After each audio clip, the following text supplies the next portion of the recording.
3 décadas de destierro y desunión, 30 años de duro exilio, extranjero domicilio, qué pena de son que canta, errante generación. Saludos amigos de Cuba y su historia, parte de la programación en español de la WLRN, Canal 17, Televisión Pública. Mi nombre es Alberto Müller y en el día de hoy volvemos con la Avellaneda, con Gertrudis Gómez de Avellaneda.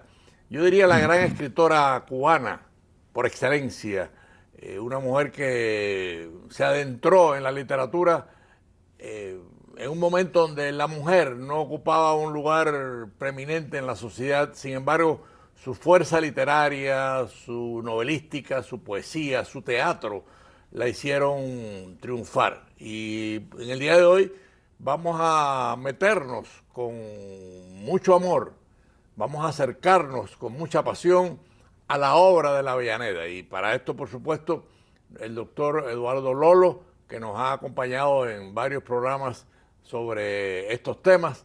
Así que le damos la más cordial bienvenida. Eduardo, ¿cómo estás? Bueno, muchas gracias por la invitación, como siempre, es un honor. Y mucho más en estos dos programas dedicados a la Avellaneda. Sí.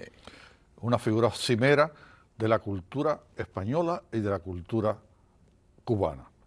Pero algo se me había quedado sin explicar, se me quedó en el tintero del programa anterior, que yo expliqué por qué la Avellaneda no era una precursora del feminismo.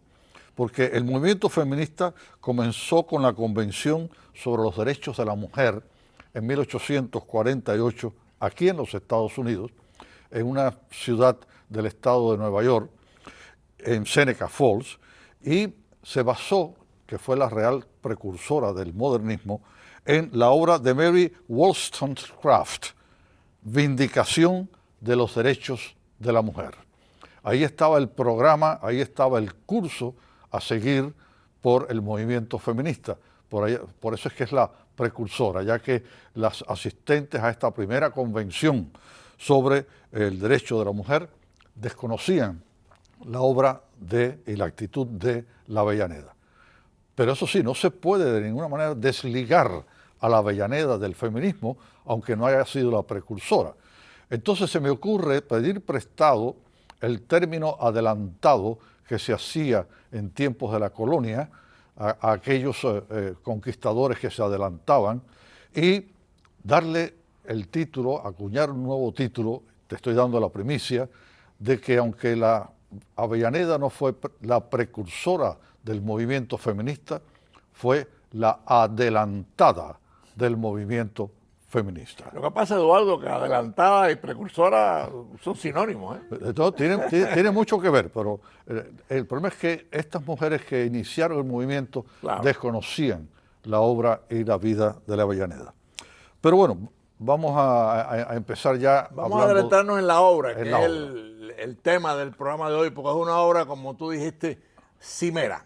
O sea, es una obra única y cimera en la historia literaria no solamente de Cuba, sino de España. Totalmente. Y figura cimera dentro del movimiento romántico. ¿En qué se definía el movimiento romántico?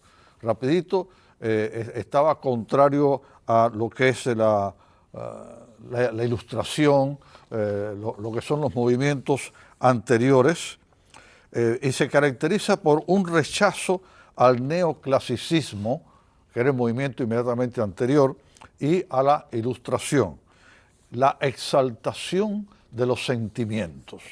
¿Y qué sentimiento más profundo que el amor? Por eso viene la cuestión romántica. Por una rebeldía ante las reglas. Esto se ve no solamente en literatura en la Avellaneda, sino también en su propia vida. Y el culto del yo y el individualismo. Aquí el autor se hace el centro de su universo literario. A veces aparece como personaje, a veces no. A veces aparece como un sueño dentro de su obra. Los principales autores, bueno, Gustavo Adolfo Bécquer, José Zorrilla, Rosalía de Castro y, por supuesto, la Avellaneda. Ella escribió extraordinario. 11 novelas, entre 1841 y 1871. 17 obras de teatro, y de las grandes, no eran obras en un acto, entre 1844 y 1870.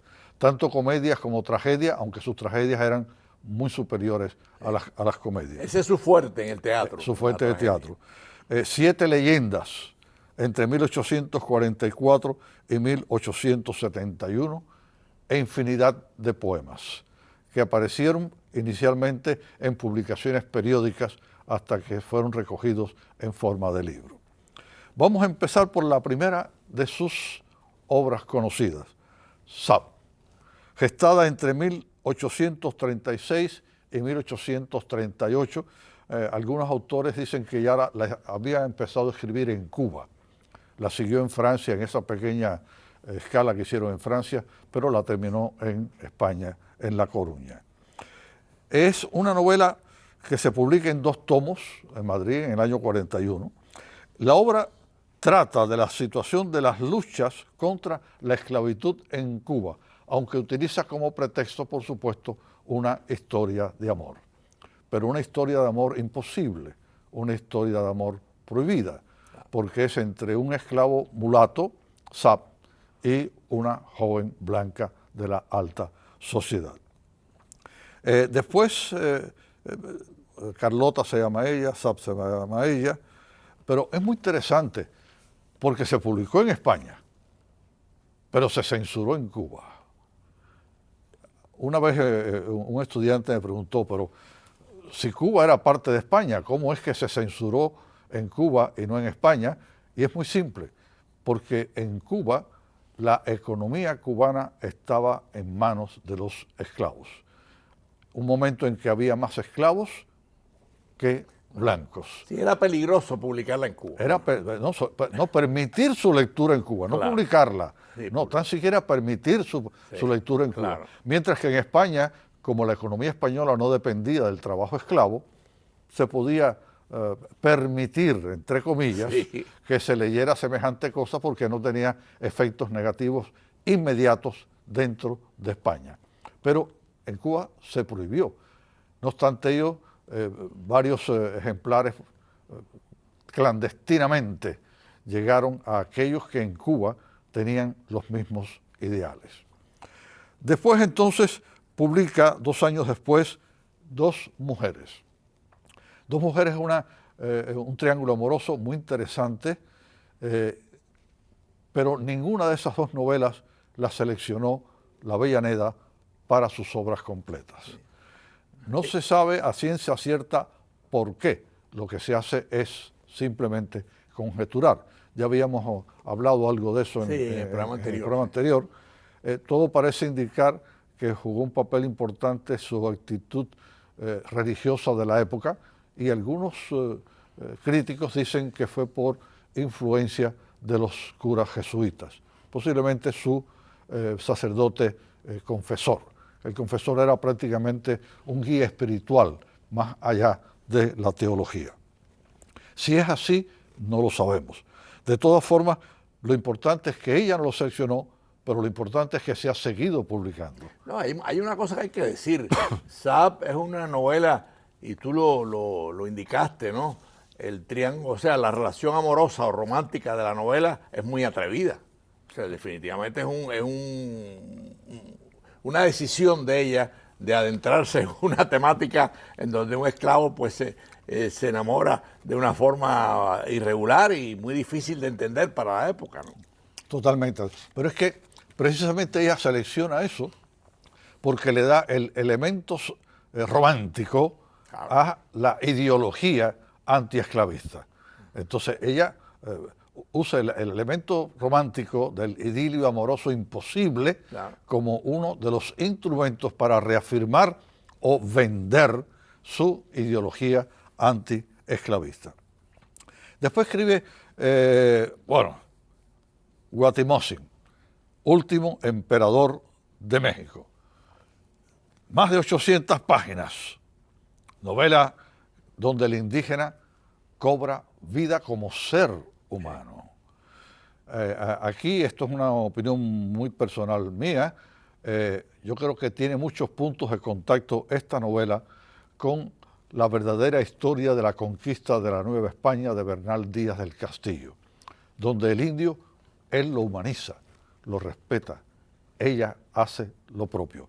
Y yo recomiendo esta edición, vamos a ver si la podemos poner de nuevo en pantalla, de Luis T. González del Valle y José Manuel Pereiro Otero, una edición fabulosa, editada por la editorial Cátedra de España. Ahí se encuentra en pantalla. Como esta edición salió hace 2 años, estoy seguro que todavía permanece a la venta. Recomiendo mucho esa edición.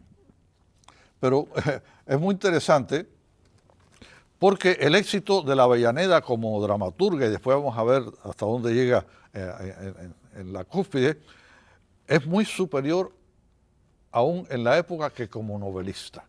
Sí, claro. Magníficas novelas, pero lo que a ella la llevó a la fama de su época no fue tanto la novela como el teatro y la poesía.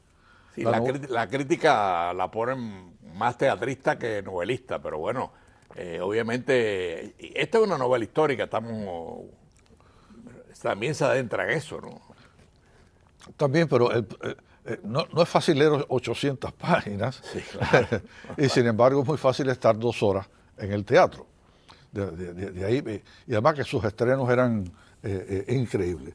Pero bueno, hablemos del teatro. Su primera obra dramática fue Leoncia, estrenada en Sevilla en 1840. Fue todo un éxito de taquilla. Sí. Aquello fue, y tiene una trama bastante tétrica, yo diría, trágica, porque imagínate que ahí es una señora ya madura que tiene amores con un joven, y de momento el padre del joven quiere que se case con una joven también, pero se descubre que ese hombre joven es el hijo de la mujer que deshonró a Leoncia, y que la muchacha con quien quiere casarla es hija de Leoncia. Entonces, al final Leoncia se suicida.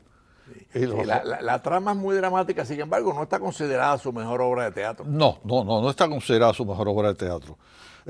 Después, bueno, sacó El Príncipe de Viana, muy importante el teatro histórico del siglo XIX, y ella siguió esa tendencia, tradición.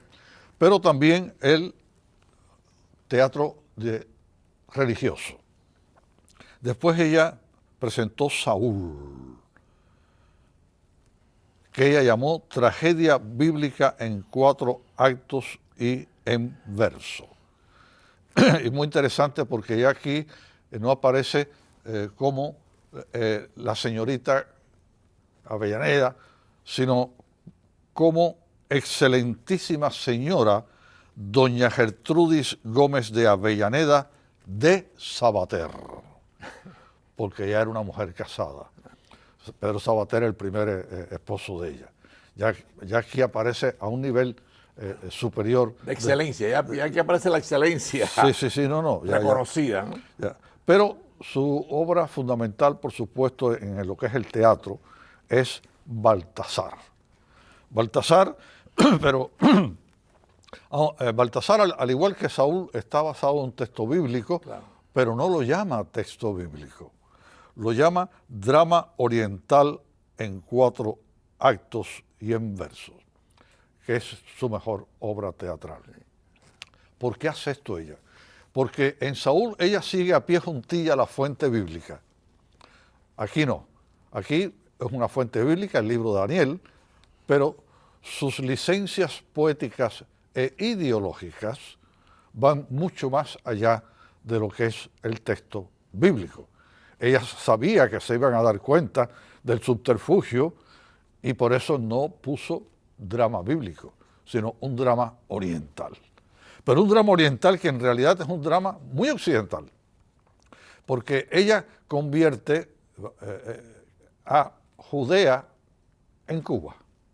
Este es un lenguaje subliminal que logra que se llegue el mensaje de ella a favor de la libertad de los cubanos en contra de la esclavitud, indirectamente, entre comillas, porque está muy directamente ahí.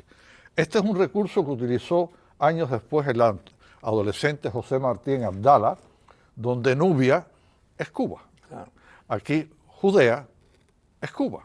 Amigos de Cuba y su historia, para los que han sintonizado tarde, estamos en un programa sobre la obra de Gertrudis Gómez de la Avellaneda, una obra cimera, como dijimos ya en la introducción, y el doctor Eduardo Lolo, pues está en estos momentos adentrado y compartiendo con ustedes su fuerza teatral, o sea, las obras de teatro de ella que se acercaron al tema bíblico, tienen un valor incalculable en su historia creativa. Y ahí lo dejo, doctor. Bueno, pues hay que seguir con Baltasar. Hay que seguir con Baltasar. Porque Baltasar, yo diría que no solamente desde el punto de vista estético, sino desde el punto de vista histórico, conlleva un resumen de toda la vida pensante de la Avellaneda. Ahí van a ver que están los principios románticos, los principios religiosos y hasta ideológicos. Sí, sociales. Sociales. Porque ahí, por ejemplo, bien, Judea, los judíos, está el rey depuesto Joaquín. Sin embargo, estos judíos están en cierta forma cristianizados, porque se llega en esta obra a lo que es el perdón, que no es una característica típica del judaísmo. Recuerden que ojo por ojo, diente por diente. Acá hasta el propio rey judío lleva a cabo un mensaje que se parece mucho, si no lo copia, al mensaje cristiano. Bueno, porque ahí está ya la influencia de ella cristiana, después de haberse estado en el monasterio, o sea, haber abrazado un criterio religioso válido, ¿no? No, totalmente, pero no exactamente como hizo con Saúl. Claro. Es decir, en Saúl sí, en Saúl es típicamente un drama bíblico, no hay duda alguna. Pero aquí y ella mismo lo dice, no fue un drama bíblico, sino un drama oriental, muy occidental, donde vemos los elementos de Cuba en Judea, donde vemos el imperio babilónico como el imperio español. Aquí vemos, y esa mano divina que pone en un muro la caída de Baltasar y del imperio, puede ser también, y ella como que lo insinúa, una mano divina que también adelanta la caída del imperio español.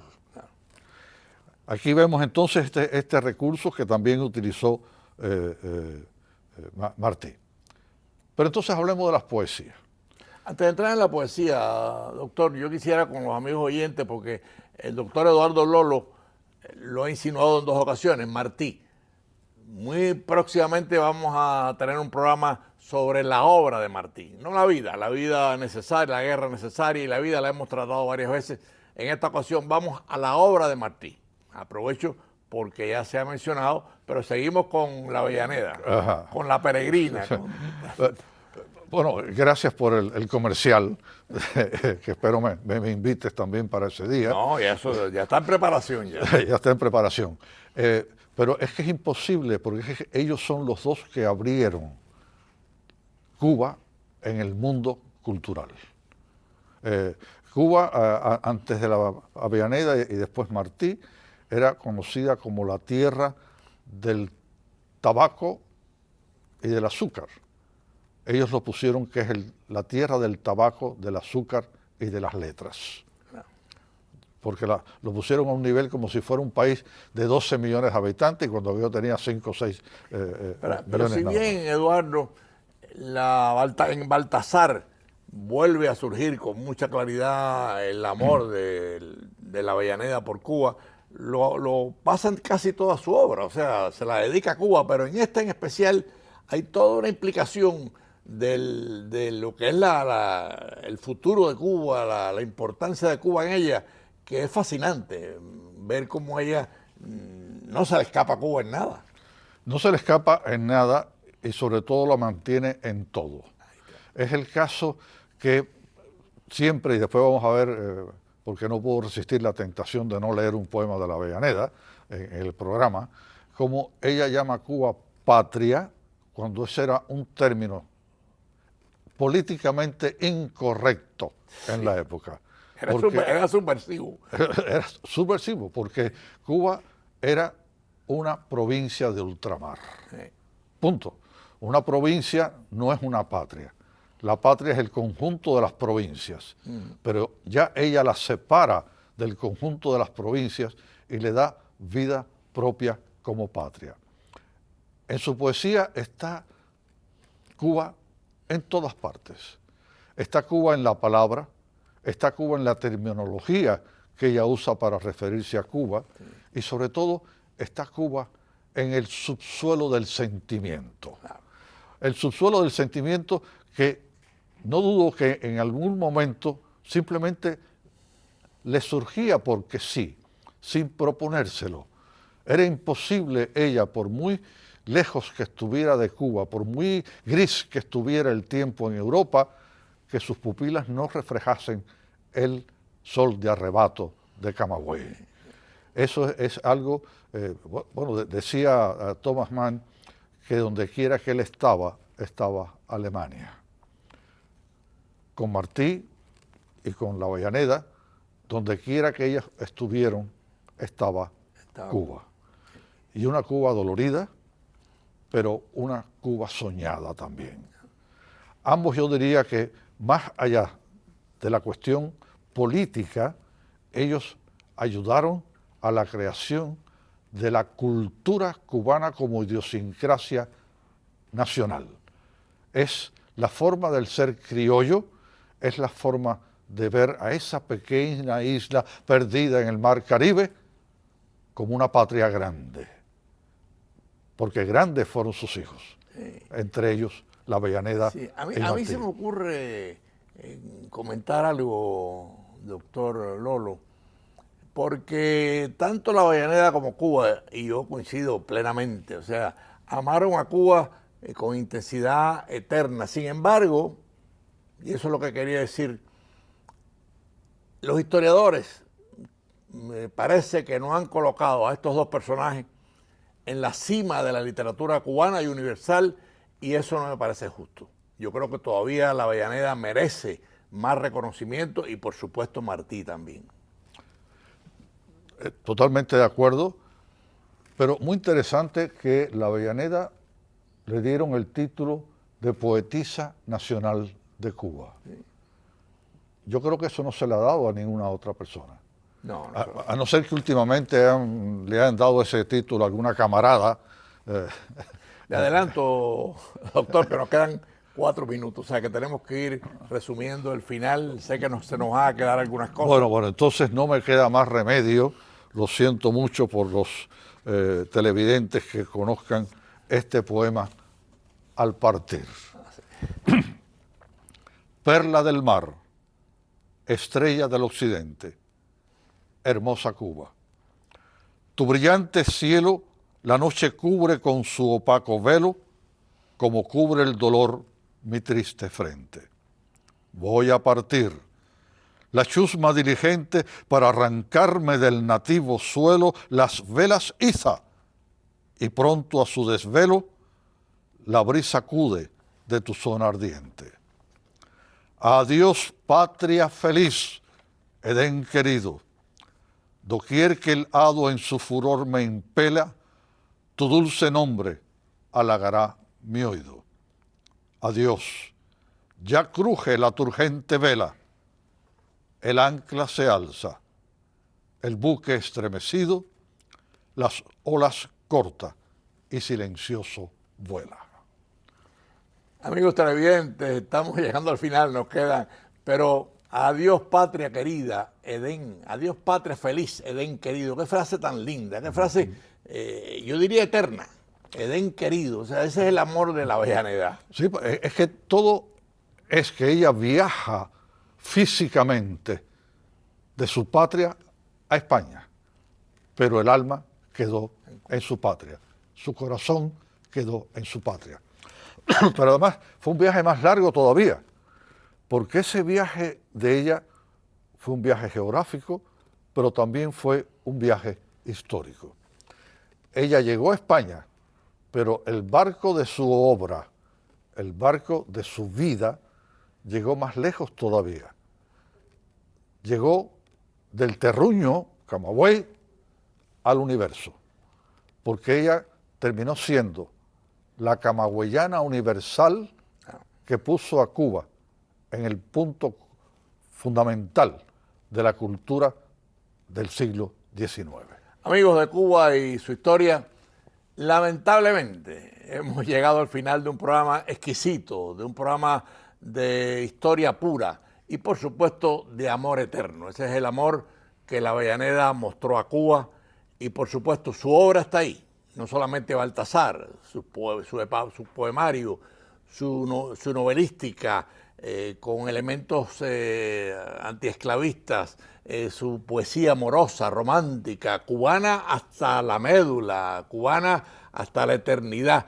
Agradecemos al doctor Eduardo Lolo una vez más su presencia en Cuba, su historia, y ojalá ustedes se lleven, igual que nosotros, ese sentimiento de una escritora que amó a Cuba en todo su recorrido sin limitaciones. Gracias a doctor Eduardo Lolo por acercarnos tanto a esta escritora grande, a esta escritora única en la literatura no solamente cubana, sino universal. Y amigos de Cuba y su historia, nos vemos el próximo domingo a las 4:30 de la tarde. Son 3 décadas de destierro y desunión.